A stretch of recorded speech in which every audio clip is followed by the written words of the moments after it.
As a West Virginia logger, you are employed in an industry that is vital to the state's economy.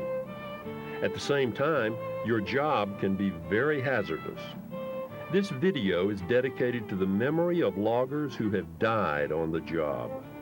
They showed up for work one morning just like you do every day, but before the shift was over, each one of them was dead. They all fell victim to the same dangers that are waiting for you, lurking behind the normal routine of your workday. The hazards you face are serious, because when you're on a logging job, you've got to remember that there are some mistakes that last forever.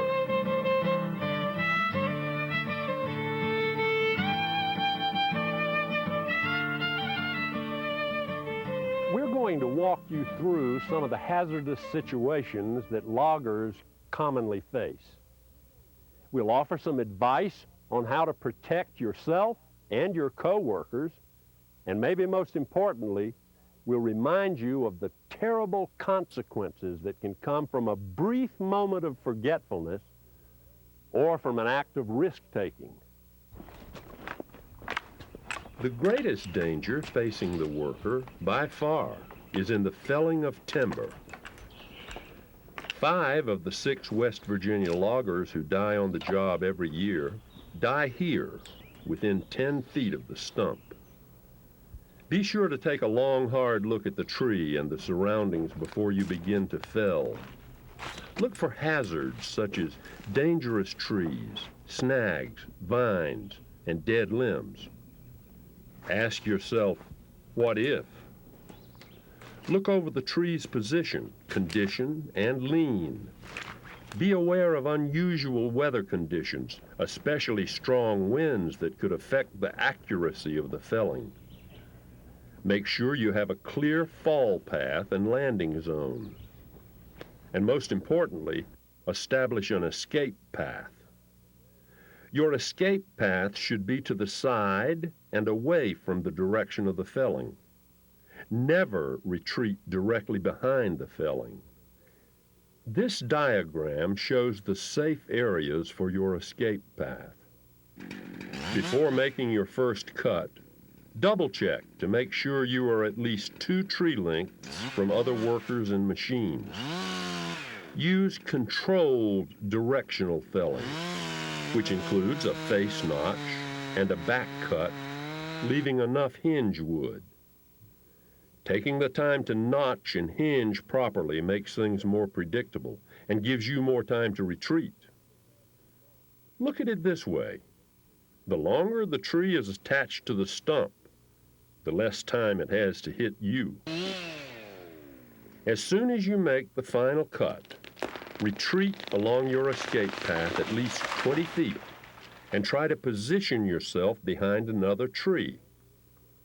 After the tree hits the ground, make a habit of looking up and around for newly created hazards, such as suspended limbs, before moving from your position.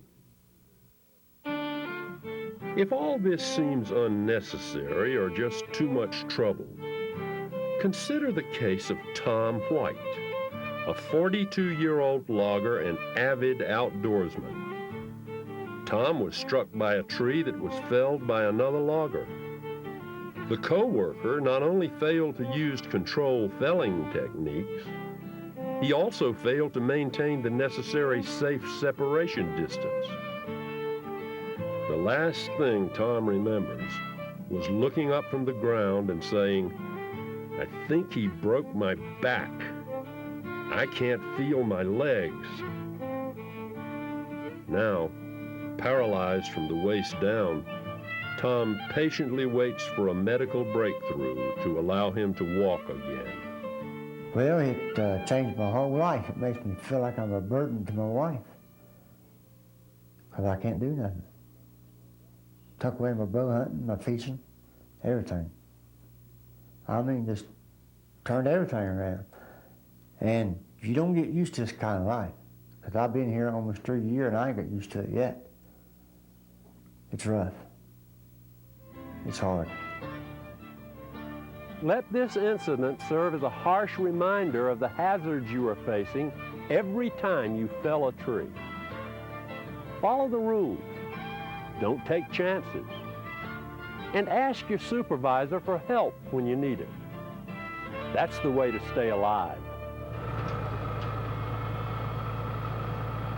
Another hazardous situation which often results in death or injury occurs when workers approach a fully loaded log truck.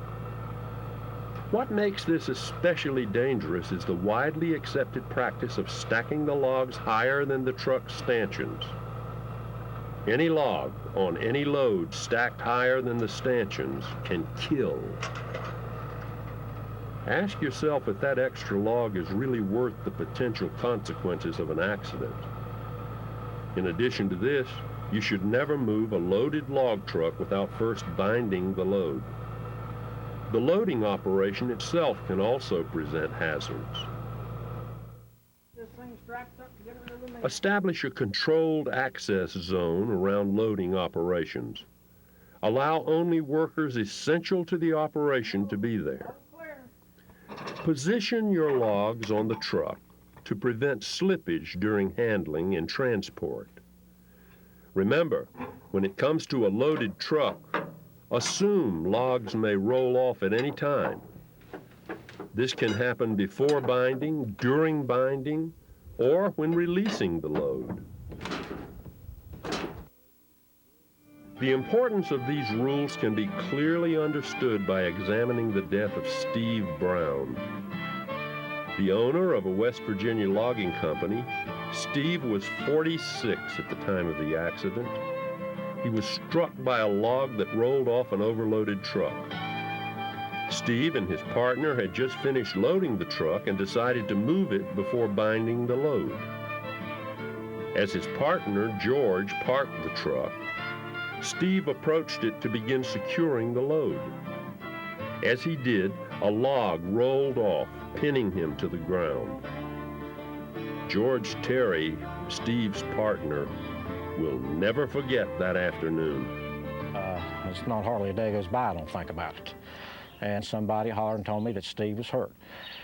And so I run back around to Mac, and there he lays with a red oak log, about an 18-inch red oak log on him. I didn't see the log fall or nothing, but when I come back around the truck, the log was on him. And I put my shoulders against the wheels of the truck and take my feet and push the log off of him. And I get around there and I take his head and lay it in my lap. And he muttered a few symbols to me and took about 3 grasps of air, and then that was it. And every time I load a truck now, and every time anybody gets near it or anything else, I just freeze. I really worry about loading trucks now, I really do, especially this time of year when the bark and stuff's coming off.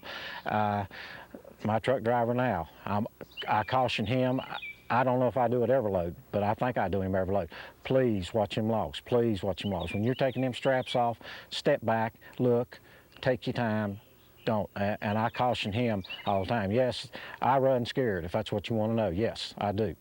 It's something that I don't think another person wants to go through. I never want to go through it again. And here, me and this guy here, we went through school together.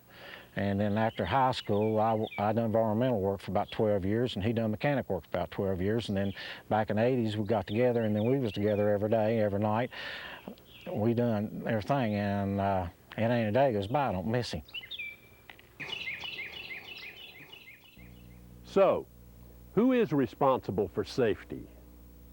Safety is everyone's responsibility.